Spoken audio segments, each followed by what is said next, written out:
This episode is brought to you by Groove Washer, the best record cleaners and protective sleeves for your vinyl collection. Ask for the Groove Washer from your local shop or go to groovewasher.com. Discount code VinylGuide10.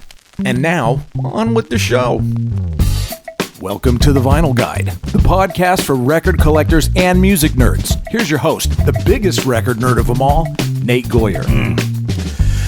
Hey everyone, it's Nate.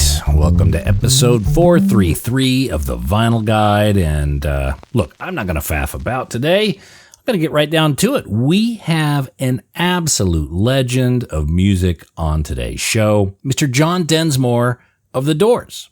And he and I talk Doors history. He shares Jim Morrison stories. We talk about the complications that arose after Jim's death, the issues of commercialism in music, and John's battles to keep the music of the Doors from being sold off to advertisers. So, as most of you know, today so many artists are selling off their music catalogs, including the likes of like Bob Dylan, Fleetwood Mac, even Devo, The Killers, bunch of bands. And believe me, there's no judgment on artists who choose to do that. They all have their reasons. You know, maybe they want to simplify things rather than leave their heirs a mess of music rights to deal with. However, several years ago, John was faced with former bandmates who wanted to start making their music available for commercials, and he fought quite publicly to stick with the original Doors agreement that the band made while Jim was alive. Well, of course, John had to use the courts to kind of prove his case. This ultimately resulted in a way for the Doors to honor the art of the band that they created together and not have the songs used to sell pharmaceuticals or breakfast cereals. It's all in his book, The Doors Unhinged. I encourage you to pick up a copy, read about it yourself. It's a really good read, and John explains it very well. Now, in full discretion, I'm more on the starving artist side of the entertainment continuum. I do have sponsors for this podcast, Groove Washer and VMG Vinyl, who are lovely people running small businesses that make excellent products. I also have a Patreon page where listeners can help support the show and get some extras, and I've even got an extended version of my interview with John available to show patrons at patreon.com/vinylguide. If you want more and you could help support the show, go there now, patreon.com/vinylguide, where you can get commercial-free episodes, high-resolution audio, and extended interviews like the one we had today with Mr. John Densmore. And by the way, if you like our conversation today, I encourage you to follow the Vinyl Guide podcast in your podcast app. We have over 400 other episodes and interviews with the likes of Eddie Kramer, producer of Jimi Hendrix and Led Zeppelin, episode 429. We also spoke with Jason Bonham about his father and playing with Led Zeppelin, episode 383. Episode 377, we spoke to Janie Hendrix, Jimi's sister, on the Experience Hendrix Company, as well as managing her brother's legacy. That's episode 377. Patty Boyd, who was once married to both George Harrison and Eric Clapton. She tells her story, episode 370. And of course, episode 317 with Bruce Botnick on the recording of L.A. Woman and the tapes of The Doors. That's episode 317 of the Vinyl Guide podcast. So with that, let's get into our conversation with Mr. John Densmore of The Doors. Hello? Mr. Densmore. And your name is? Nate. Hi, Nate. I'm just going to call you Mr. Blue Hair. You could do that if you want. Yeah. I went gray very early, so I had a choice. I could either look like an old man or I could look like a crazy old man. And so I picked the crazy. Yeah, well, I'm white now, practically. Yeah. So, John, been going through the new reissued book, The Doors Unhinged. Yeah. And just for the audience who may not be familiar with it, Unhinged tells the story of John's fight to keep the legacy, spirit, and music of the band as far out of reach of the greed gene as possible. Is that a fair summary? Yeah. I don't want to break on through to a new deodorant. The Doors are one of the very few bands who's been able to resist that, and I think as a consequence, the legacy and the reputation of the band continues to grow in a positive direction. Hey, and I do write in this book, if you're a new band trying to pay the rent, do it. I get it, but you know, you might if you get a hold of the brass ring, you might reconsider that decision. In our case, the main deal is that Jim was so adamant against "Come on, Buick, light my fire," and he didn't write it. Robbie primarily penned that. Wow. What does that say about the entire catalog, Blue Hair? That he cares about the whole thing. He It's sacrosanct. Yeah. He's my ancestor now, and I'm trying to honor that. And I don't know. So. Mm-hmm. Well, your autobiography, Riders on the Storm, it opens with you visiting Jim's grave several years after he passed. Correct. Now, was his grave the gathering place that it's become in the last several decades? Oh, yeah. Even then, that was 74, 75, right? Yeah, and I think it got overwhelmed with graffiti, like Jim Morrison this way. And they took it off, and they were going to somehow not let anybody in there or move him, but they didn't. So, I mean, he's hanging out with Mozart and Edith Piaf. I mean, what can I say? Good company. Yeah, the after party might be really good, Yeah. Well, I'm not in a rush to get there. No. So immediately after Jim's passing, was there a funeral of any sorts? No. First of all, there was rumors of McCartney dying, and we thought, I don't know, and told the manager to go over on the weekend to Paris and check it out. And then then we get the message, Jim's died and we buried him. Whoa, that was quick. You said McCartney.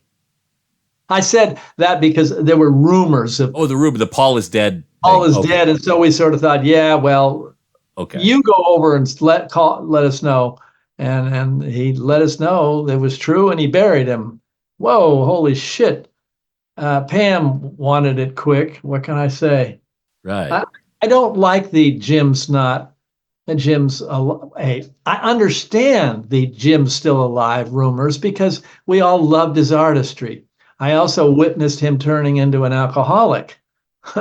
So that was sobering, and I'm pretty sure he's 6 feet under, but like I said, it's a hell of a band over there. So the Jim is alive rumors, when those started, that was probably 80s. Is that kind of your recollection? What was your first kind of moment you became aware that there's a conjecture in that? R.I.P. Ray Manzarek, but he kind of pushed it. In fact, he wrote a fiction book called Poet in Exile or something. And then Rolling Stone had Jim on the cover, and it said, he's hot, he's sexy, and he's dead. Whoa. Okay. What was this, some kind of PR stunt? No. Mm-hmm. Substance abuse clinics were not cool. They were around in the 50s, I think they started. But, Eminem, Clapton, they hadn't come on board, and I even was like, gee, I don't know if I trust people who can't dabble. Well, I changed my tune, and I know a lot of people who can't dabble, and I love them, and I get it. I guess it's genetic. Fortunately, I can have a glass of wine now and then. I need it. It's too crazy out there. I want the edge taken off. Thank you. I think everyone probably has something that can tip them unwillingly into activities they don't want. Like I can have the occasional drink. I can have the occasional smoke. I can't have the occasional cigarette, because if I have the occasional cigarette, I'll be out buying a pack the next day. Yeah, I heard that. That's tougher than heroin, Mm. Well, I've been off it. I've been off cigarettes for 12 years, and I still dream of them.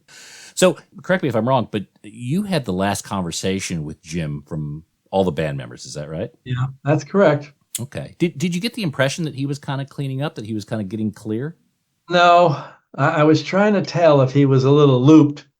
And, in France, they have wine for breakfast. And, I know he went there a la Hemingway and the writers to Paris. I get it. And Pam was hoping getting him out of Hollywood would kind of clean it up, and it didn't. So, but he was curious about how LA Woman was doing, and I said, man, it's doing so good, we're going to put out Riders on the Storm as the second single. And he was like, okay, great. I'll be back eventually. And that was it. Do you know if he heard the final album of LA Woman? Man, that's a good question. He did not like mixing.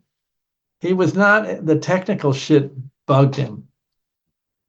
So, and Ray and I and Robbie knew that once it's cemented, it's not going to, well, now, of course, there's sampling and things change a lot, but we were very particular about it. And we liked it. It was fun, to sonically, who Playing for Change is? Playing for Change? I don't know. Playing for Change. Yeah, go to playingforchange.org. There are all these videos that the proceeds go to music schools around the world. There's maybe 40 of them. Ringo, Bono, Robbie Robertson, everybody's done it. And I was just mixing Riders on the Storm today for Playing for Change video, which, it's going to take another year. The guy goes around the globe recording people. And so, but I love mixing. I hear the world. I don't see it. Was that always the case? Because we've heard stories of some bands who stuck around for the mono mix, but didn't do the stereo mix. Yeah. Were you guys pretty active in both of those? Ray and I and Robbie were there for every note, and, Rothschild was a wonderful producer, taught us how to make records. And then he got a little dictatorial, and we did LA Woman with Bruce Spotnick, our longtime engineer, co-produced, and that was very freeing. But we still, were there for every note. But Bruce said to us, Paul would have me fucking do a drum sound for an hour, perfection. And Bruce said in 20 minutes, you're done. You know how to make records now. Let's go. And let's just do a couple takes on everything, which was great. Mm-hmm. It was in our rehearsal room, so we were really relaxed and having fun. Jim was still drinking, but not in the studio. So he cared about that. Yeah, in the book, it seems like the LA Woman sessions was the band kind of returning to form. Each album after the debut seemed to have gotten more complex, taken longer and longer, but LA Woman was kind of back to the roots. Is that fair? And we wouldn't have gotten back to Morrison Hotel and LA Woman, which are sort of blues based, if we hadn't experimented. Like Ray and I talked about, jazz and having some horns and crazy stuff. And that's what we did on, what was it? Soft Parade. We had to go through that. We were trying to make Sgt. Pepper, and then that got us back to our garage roots, which, is the beginning. And we were the first punk band. Yeah. That's interesting. So do you have a kinship with punk? Do you feel a kinship with punk music? I didn't at first. Ray did. Ray produced X, and what did he call it? The buzzsaw guitar sound or something. Mm-hmm. The distortion. And it took me a while to get into that. And I thought they had no musicianship. And then I don't mean X, they do. But, the punk in general, some of those groups, the musicianship was low, but that wasn't the point. They were shoring up the how should I put it? The hippies who, the 60s really were 65 to 7. That's when it was still kind of pure. And then it got into cocaine and, we were street scientists messing around with legal LSD and smoking pot, which was introspective kind of. Cocaine, heroin, come on. Even Jim said, man, that's some dangerous shit. Yeah. I think I'll take the legal drug, alcohol. Yeah. I mean, do you know if he dabbled in the hard stuff at all? Rumors have it that he did in Paris. I don't know. Yeah. Okay. But stateside, you weren't aware of him kind of going that far. Oh, cocaine, we all tried it. And fortunately, I want to go the other way. I want to chill and have herb and a drink. I'm already hyper. I don't, what's the deal? My tongue feels weird. Is that it? Other people said, oh, they felt like they could conquer the universe. Of course, every 20 minutes they needed more, Right. So back to the era. So not much of L.A. Woman was ever played live. Were there a few shows where some of the material was premiered? That's a good question because we played in Dallas and we played Riders on the Storm for the first time live and went pretty well. And I think we thought, hey, maybe we got a new thing here, jazz rock or whatever. Well, the next night in New Orleans, Jim was so drunk. He sat down on the drum riser in the middle of the show and wouldn't get up. And I had lobbying Ray and Robbie to get off the fucking road for a year just to back off because we had control in the studio. If he was too loaded, we go home. And we were really good live. And I hated seeing that eroded, and it got eroded, from his substance abuse. And it's really sad for me. So, yeah, so much for the jazz rock, new live direction. Well, that was when Paul Rothschild tapped out after he heard Riders on the Storm. Well, right? Yeah, and he didn't get the vision of that. He said it was cocktail music or something. But he taught us how to make records, and he was great. He was very strong. And we knew what we were doing eventually. Enough. We did, I don't know, fucking 100 takes on Unknown Soldier. That was enough. Enough, Paul.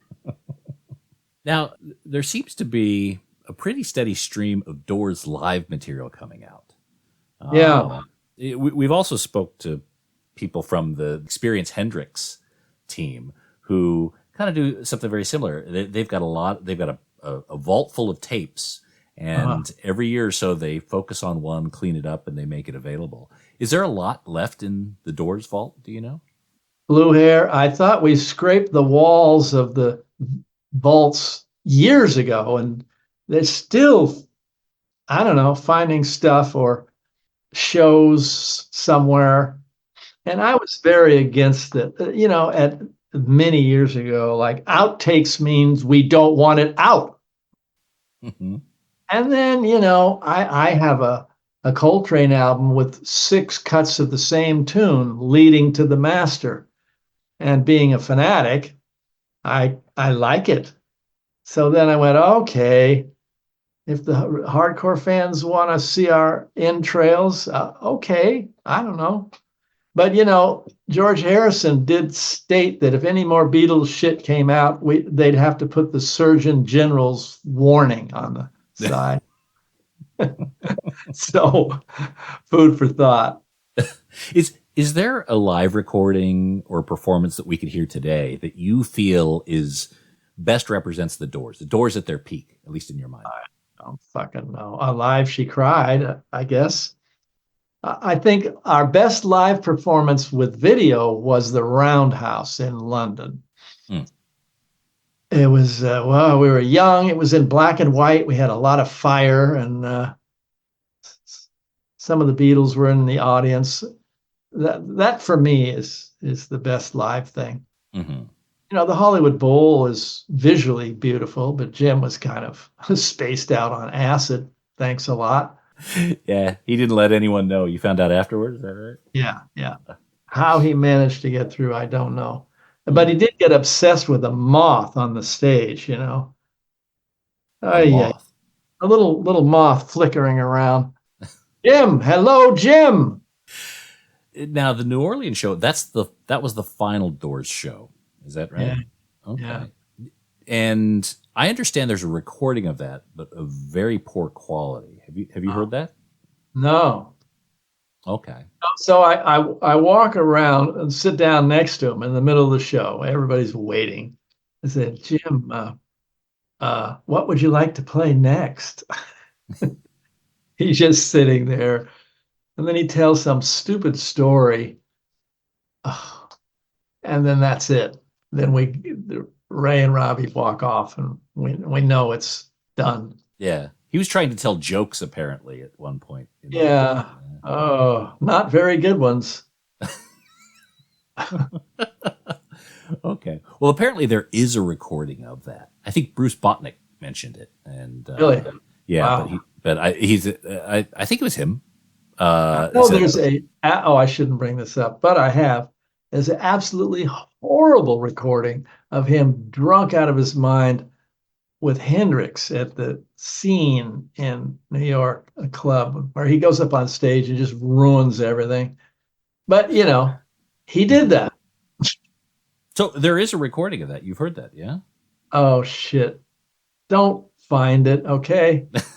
It's awful. He's just swearing and saying stupid, sexy shit. Right. Was that the one where Janis Joplin was there as well? I don't know of any recording with her. I know the two of them were together, partying to the point of oblivion. Now, in your... I like being, let me interrupt. I'll be 80 this year, okay? Mm-hmm. I like being an example of other roads for young people. Mm-hmm. You don't have to just wear leather pants and start drinking. That won't do it. So there's different ways.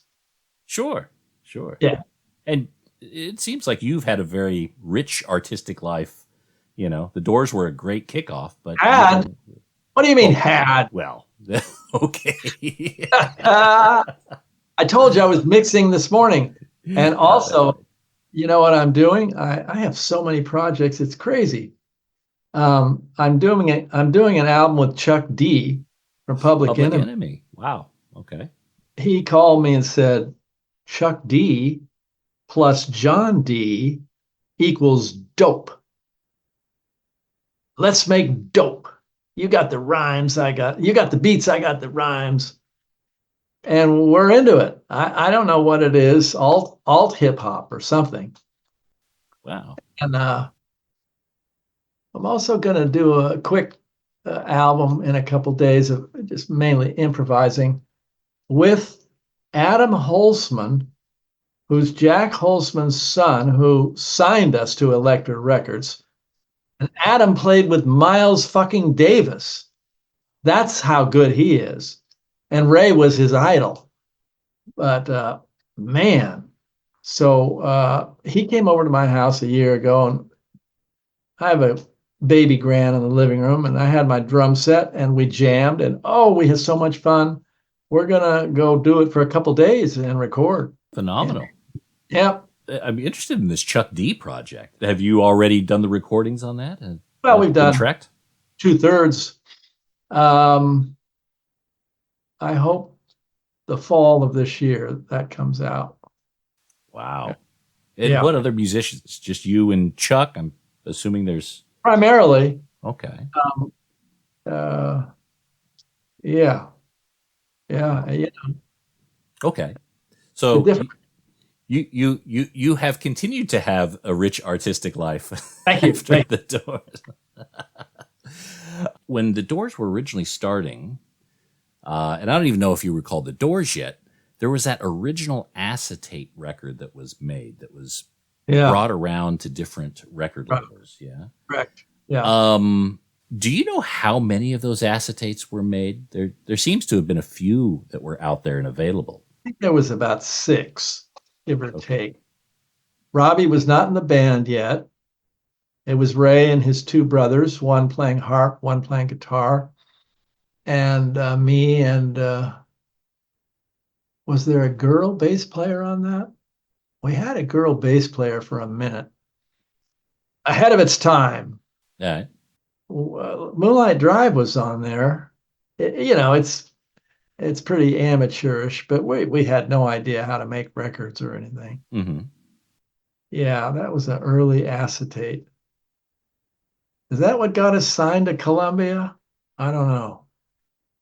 But then Columbia dropped us.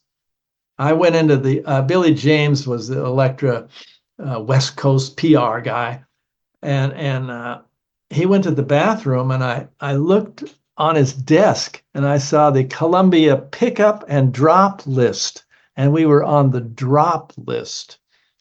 And that night at the club, we were playing. I told everybody, and everybody was like, "Oh, fuck."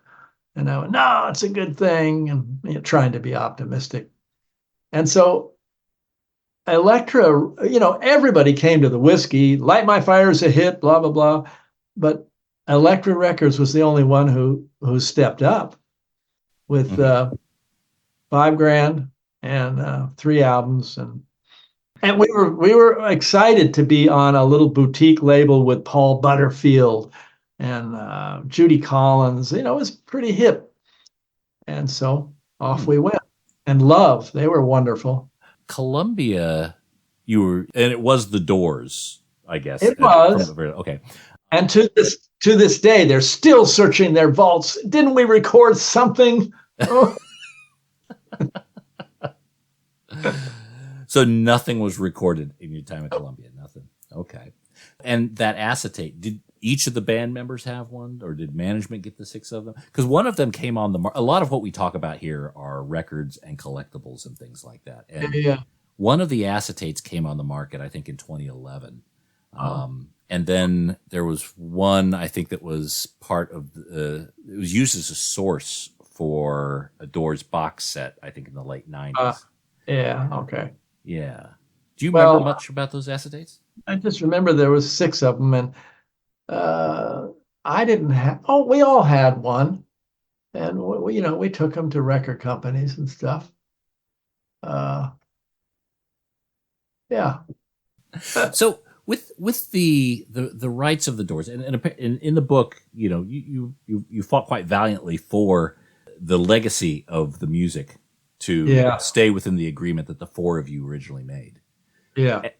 What arrangements have you been able to make for what happens beyond once you join that phenomenal band in heaven? What's going to happen with the music? We'll be back after these messages. Well, hey there, record collectors. There's a new service available that specializes in record cleaning, restoring, sticker removal, and professional grading. VMGvinyl.com. VMG Vinyl can help you make the most of your collectible records. From professional cleaning of records and sleeves, removing old price tags and store stickers, dry cleaning and rejuvenation of old shrink wrap to make it look like new, even providing you a professional play-tested third-party grade with either removable grading or encasing in plastic. You have a wide range of choices at VMGvinyl.com. Buying a highly collectible record and you want it checked out by an expert? VMG Vinyl can do that too. Head over there now and see what VMGvinyl.com can do for you and your collection. That's VMGvinyl.com, the one-stop shop for professional third-party grading, cleaning, and record restoration. That's VMGvinyl.com. Oh, and hey, record nerds, don't forget to clean your records with the very best and safest record cleaner, the Groove Washer. Make your records look and sound their very best and store them with confidence using the new Groove Washer Groove Guard record sleeves. You gotta try this out. It makes a huge difference to the quality of your vinyl experience. Ask for the Groove Washer by name at your local record store and accept no substitutes. Or head over to groovewasher.com and use discount code VINYLGUIDE10. All hail the Groove Washer. That's groovewasher.com, discount code VINYLGUIDE10. Now we return to the program, already in progress. No limits. With the rights of the Doors, and in the book, you fought quite valiantly for the legacy of the music to stay within the agreement that the 4 of you originally made. Yeah. What arrangements have you been able to make for what happens beyond once you join that phenomenal band in heaven? What's going to happen with the music? My kids are very clear on my wishes, which are what Jim's wishes are. It's complicated. I mean, I wrote an afterword in The Doors Unhinged, where I think I started it Newsflash, Robbie Krieger and Jim's estate sold their quarter, And so I'm now in bed with a corporation, but I still have veto power. Mm-hmm. Oh, it's complicated. I mean, what can I say? When Springsteen and Dylan started selling their stuff for like hundreds of millions, I said, Robbie, listen, let's show these rockers how to do it. Let's sell everything with restrictions, of course, of no commercials, and just give all the fucking money or half of it to charity. That'll wake up people. And he went, cool, yeah, that's a good idea. And then 2 months later, he sold his quarter with no restrictions. I said, Robbie, what's up? Is this like a Key and Peele comedy skit where you're worried, I'm worried about Jim's legacy, and you're thinking, wow, my pockets are getting deeper. Okay. So I don't know. And then if you want to get real paranoid, which, it's a corporate world. These big corporations, I got to really trust if I sold it with restrictions, because, the bigger ones might do a commercial and then say to my kids, sue me. Yeah. They got millions of dollars. They don't give a shit. They got, and as you read in the trial, they paper trailed me like just to run up the bills because they didn't have a case. We had a contract that said we all own the name. Hello. But, these lawyers are in another world or something. And yeah. And this, Trump is a perfect example of, you just bludgeon people with legalese and they drop out from exhaustion and finances. Yeah. So, yeah. Well, you set it up as best as you can because, it's, yeah. So after Jim's passing, thanks for throwing dirt on me. That's good. After Jim's passing and before the 2002 trial, did you have much interaction with Jim's estate, with his folks or anything? A little here and there, but one of the greatest things of all time. I mean, here I can't stop Ray and Robbie from using the name, and I'm really upset. The Beatles are John, Paul, George, and Ringo. The Doors are Ray, Robbie, John, and Jim. It's not Fred and Tom. Mm-hmm. It's not the Police without Sting or the Stones without Mick. Stop. They wouldn't stop. So I do this. I mean, that's why my hair's white. I sue my bandmates. Holy fuck. I couldn't get Jim's spirit out of my head. I lost my train of thought. What the fuck was your question? Did you have much interaction with Jim's estate before the trial? Thank you. I had never met Jim's dad. Jim wrote that his parents were deceased in his original bio. Whoa. And they weren't. Let's cut that umbilical cord really clear. Because in the 60s, anybody over 25 we hated because they lied to us about the Vietnam War. And his dad was an admiral in the Navy commanding a battleship in the Gulf of Tonkin. Holy shit. And we write unknown soldier.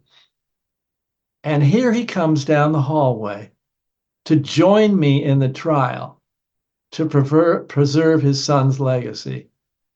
I'm like astounded. I mean, it's like a healing of the 60s. His son's dead. I'm his son's age and peer. He's older, and, I don't know. There was a healing. He said, it's terrible circumstances, but great to meet you, John. Wow. Mm-hmm. He was 90 years old, and he came to the courthouse. Terrific. Yeah. You wrote in the book where, and this is something I had no idea about, his father, the admiral, had a promotion, a military Oh, promotion yeah. thwarted because of Jim. Yeah, he didn't express that. I don't know if he, he, yeah, rear admiral. He wasn't a full.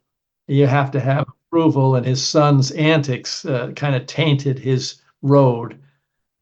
Any sense of the journey that they had to go through? Because from being completely written out of Jim's life and story to the lyrics that Jim had that would raise anyone's eyebrows, to then be defending his honor.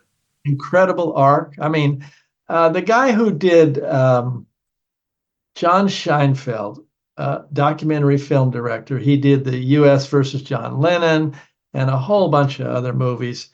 He's going out fishing with a documentary on this book.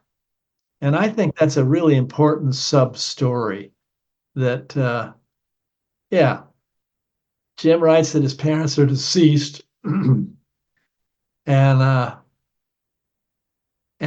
they get all the way around to the arc of he's testifying, Admiral Morrison, saying how talented his son was. Oh man, wow! You know, that's an arc. That is. I think they sort of thought that him saying they're deceased in the first bio was to protect them. Okay. That's what they thought. We were not happy with, how should I say it? Politicians are supposed to be elders. An elder is someone who cares about future generations, looks after the youth. And so I'll give you a line from one of my new hip hop songs with Chuck D, where, he sent me great raps and I put drums to them. And he's a busy guy. Wow. He narrated a documentary on PBS called Fight the Power, How Hip Hop Saved the World. It's real good. Mm-hmm. And so I was waiting, and then I wrote some words, some rap stuff. And I actually, how should I put it? Spoke them. I have this terrible joke. Dylan can't sing, so I can. So, what's the line? Everybody gets older, but not everybody gets elder. The elder is the roof that shelters the youth. The road. I can't remember the lyrics, but it's sort of, Mm-hmm. Anyway, so I don't know. We were kind of angry with the elders, all of them, because of the period. And it's, the country is kind of polarized, red states, blue states. And it was for against Vietnam. Just polarization, and hard to get out of that. How do you compare today in the U.S. to in the late 60s in the U.S. when the band was coming together? Very similar in terms of the divisiveness? Polarization is similar. The one lesson those supposed elders learned from Vietnam was not to show the bodies coming back in the next war or two. And then maybe we wouldn't have gone into Iraq and Afghanistan and all the rest of that shit. But they got a lot better at PR, is what you're saying. I will say that, as terrible as it seems, then it's kind of scary. This is pretty scary shit. How do I, democracy on the block. But every night there was this horrible, horrible stuff on television. Napalmed kids. Oh, guys with Vietnamese with guns to their head. Oh my God, it was just. And so our anger, well, we stopped the war. The protesters threw a monkey wrench in the whole thing. It took a lot of protests and many years and a lot of heads being beaten, but it's possible for the people to speak, which is probably what the Trumpsters are thinking when they go. But nonviolence is the key. Mm-hmm. Got to stick with that, or you're just doing what the enemy's doing. So the one thing, and boy, am I on a soapbox. You asked me. That's all right. No, yeah. Obviously, I wasn't around at the time, but the one thing that seems a big difference would be that back then there seemed to be a more unified version of the truth, and today there's multiple versions, and whatever side you're on is what you believe. Yeah, pretty scary stuff. I mean, if I remember Obama saying, he was asked questions about a few things, and they were ridiculous lies, and he said something like, "I don't even have a way to answer that question. It's so ridiculous and from Mars. What do you do with that?" The view I had of the trial that you were in, the Doors trial, is primarily through the book Unhinged. At the time, did you get a lot of negative PR throughout the trial? In the beginning, hardcore fans thought I was ruining the band. Mm-hmm. Eventually, they came around to, wait a minute, the Doors without Jim is not the Doors. And, so, yeah, it was a little bumpy in the beginning.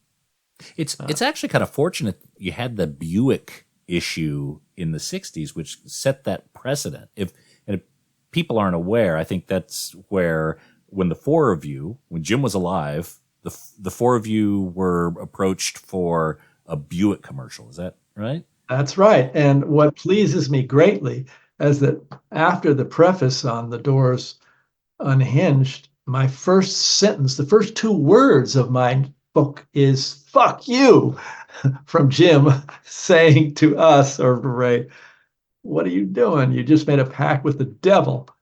God, did he flip out? Yeah. If that incident didn't happen in '68 or whenever it was, 2002 would have been a lot harder. Yeah, there you go. Right. It's bizarre. I mean, when Cadillac wanted Break On Through, it originally was 5 million. And I said, nope. All right, how about 10? Nope. How about 15? No. My knees are shaking, but no. And then I would say to Ray and Robbie, okay, we all have a nice house and some groovy cars. What do you want to buy? And there's a pause. And that pause was the answer. Shouldn't do it, in my opinion. Is there any product or any circumstance or situation where you would consider approving Doors music to be made available commercially? I've been brooding over electric cars for years. Maybe there's something that would help environmentally or something. The pressure, I folded in England only. We let Riders on the Storm do a tire commercial. And then the ghost of Jim came around and I went, oh, fuck. And I gave all the money to charity. So that was the one time we kind of, I mean, it's hard being Mr. PC. Do you hear violins behind this monologue? It is. No, I totally get it, because reading the book, I'm like, put myself in this guy's situation. It's like, you know. I mean, there's the Robin Hood thing. That's an interesting concept, and the bling thing. If you come from a culture that's been really oppressed, bling it. I get it. Have gold teeth and Cadillacs. I get it. Because you've been fucked. And so show them, take everything you can. we're just an odd little band where, since Jim couldn't play one chord, had no idea how to write a song, but had words and melodies, a cappella melodies. And he said, let's just do this all together. Split all the money, split everything, and songs by the Doors, not lyrics by me, and veto power in case anyone gets weird. Oh boy, drum roll. Well, another thing that kind of backs that up, and I'm not sure is fully addressed in the book, but the album cover of the debut featured Jim larger than the rest, which he was uncomfortable with, as I understand. Yeah. And then subsequent records, you guys were all pretty much equally. I'm comfortable with a little later. At first, I was like, why is his head so big? And then I thought, well, he's kind of handsome. I would sell copies of Soldier of Fortune. So, okay. But then by the second album, he said, I'm not on the cover. Let's get some circus freaks. Yeah. You know? As a music fan, whenever I hear of a band reforming for a tour, band that had been disbanded for years and they're coming back, my first thought is generally, oh, someone needs the dough, right? And that's not an indictment. That's just, it's generally the case. And a lot of bands I like are much smaller than the Doors. So reforming to make a living is totally understandable. And you know, I've seen bands that have reformed with 3 of the 5 members, and I'm happy to get something over nothing. Yeah, but sure. That wasn't the case for the Doors, or the Doors of the 21st century. Well, there's that. And the 21st century was printed very small. Now, I did notice. Well, let me say something about Jim money. This guy was amazing. I mean, we buy houses. He stays at a motel. He doesn't, you know, and he grows his beard and gains weight. He doesn't want to buy his own myth, but you know, alcohol kind of caught him, obviously did. But after our first big giant concert riot where everybody went crazy, backstage he goes, okay, well, we've had our riot. Now let's go to an island and start over. Really? He was a different guy. He really cared about his words. Yeah. So. Did he carry money with him? I mean, like, was he like, what was he like? He didn't even have a wallet. He had like a couple pieces of cardboard and put his license and a credit card in there. The bare necessities. Was there the desire? Was there any sort of closure for the band after Jim immediately passed? You guys were already working on the next album. Yeah. You know, here we are working and we love playing music. And we don't want to give up the musical synchronicity we developed, which was really incredible.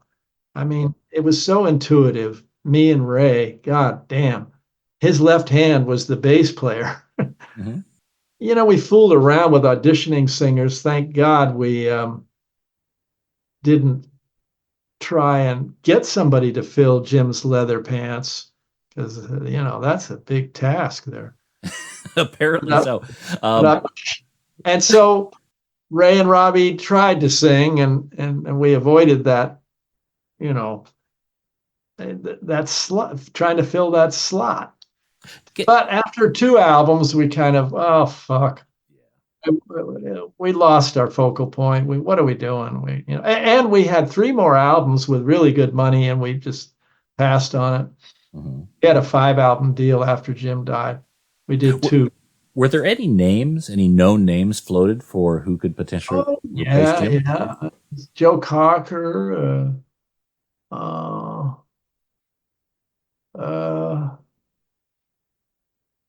don't know. Paul McCartney, he's a singer.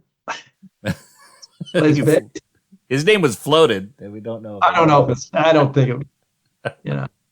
The Bad Company guy. Oh, Paul Rogers? Yeah. Great pipes. I don't know. That's all that comes to mind now. Oh, okay.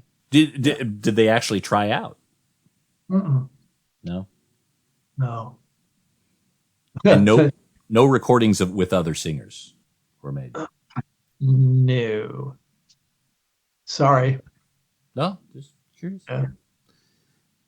Asking for history. The Doors music is so closely associated with Vietnam, like the end in Apocalypse Now. Yeah. Billy Joel even name checks it in Goodnight Saigon. That's right. Yeah. Listen to your Doors tapes. Yeah. Yeah, right. Wow. In terms of that, is that something that you're comfortable with, uncomfortable with? What's your response? Yeah, I'm okay with it. I'm friends with Ron Kovic, who was born on the 4th of July, right? Mm-hmm. And what a spirit. I mean, this guy's in a wheelchair and he's 70 and he's still so fucking vibrant. It just thrills me he's like a teacher for me. And, he bought the John Wayne myth back then and paid dearly. But, you had three choices: Canada, jail, or Vietnam. That's it. Now, there's no draft. During Iraq or one of those later wars, I have a son, he's now 30. But I was thinking, this is a terrible thing to think, but they should start the draft again. That would stop this stupid, my son might have to go, but it stop this stupidity. I mean, it's easy to say with Ukraine, for example.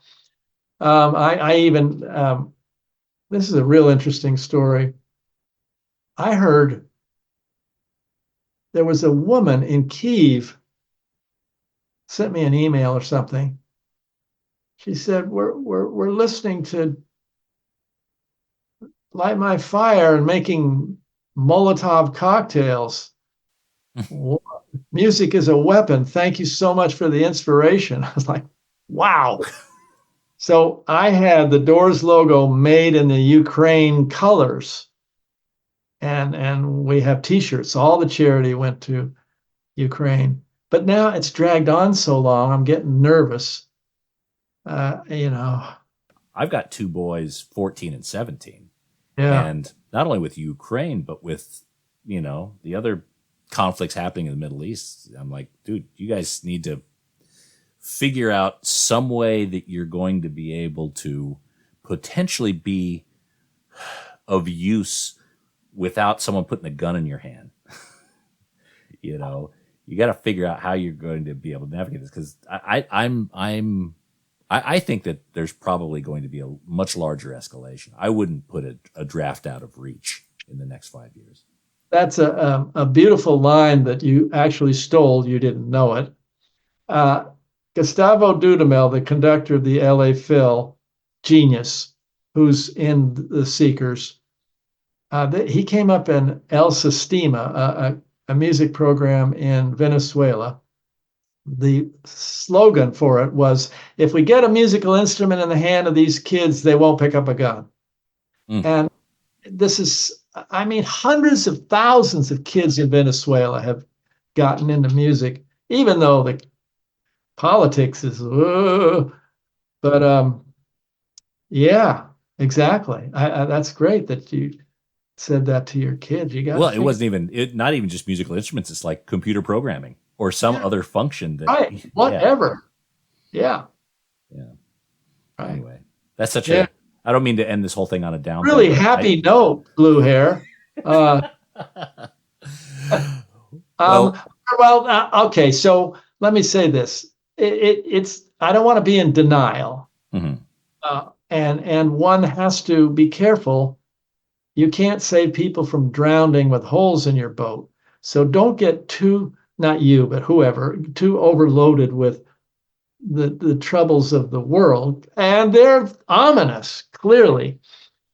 But also, this moment, this hour was really great, and I don't want to lose that. Or if I have a nice meal or whatever, I want to be grateful.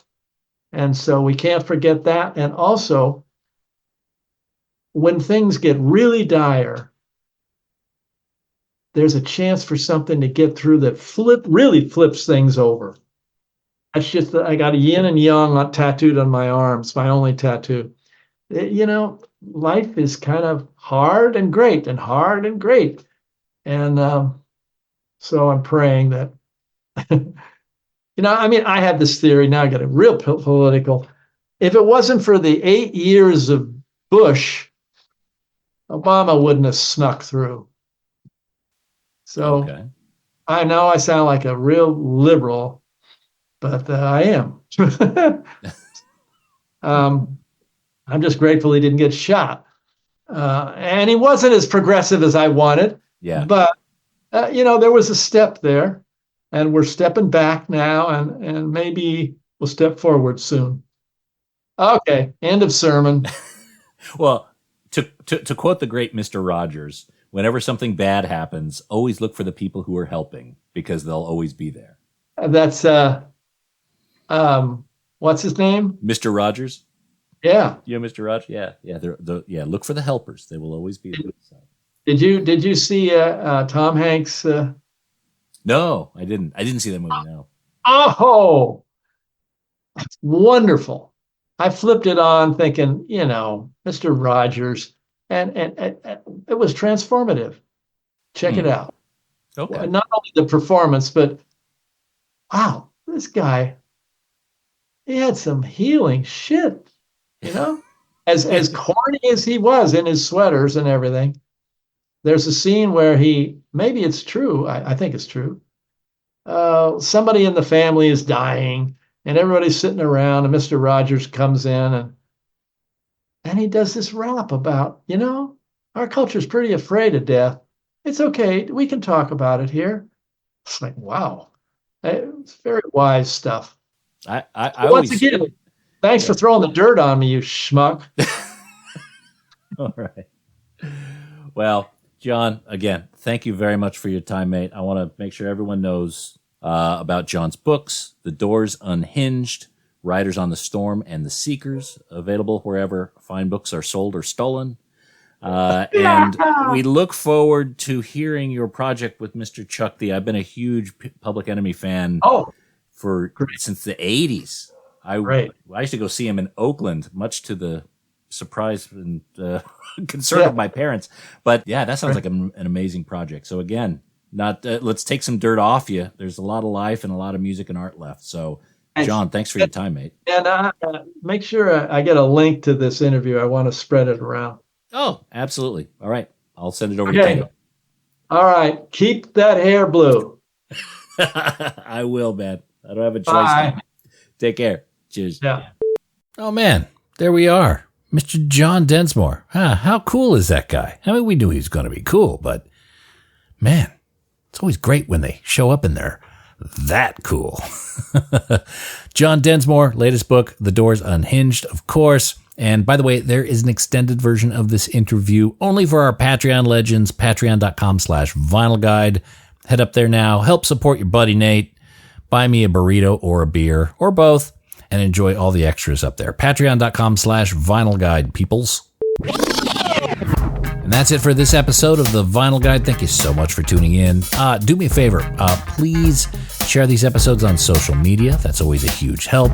Put them in the Facebook groups. Put it in Reddit forums. That's always a big help. Head up to Apple Podcasts or Spotify and leave us a good review. 5 out of 5 star button is always helpful. And if you say something nice, that is hugely appreciated. We'll be back shortly with a brand new episode. So until we talk next time, get out there and buy some records, people. Cheers. That's it for this episode of The Vinyl Guide. Follow The Vinyl Guide in Apple Podcasts, Spotify, or whatever podcast app you use and enjoy the full back catalog of episodes of The Vinyl Guide podcast. Thanks again for listening.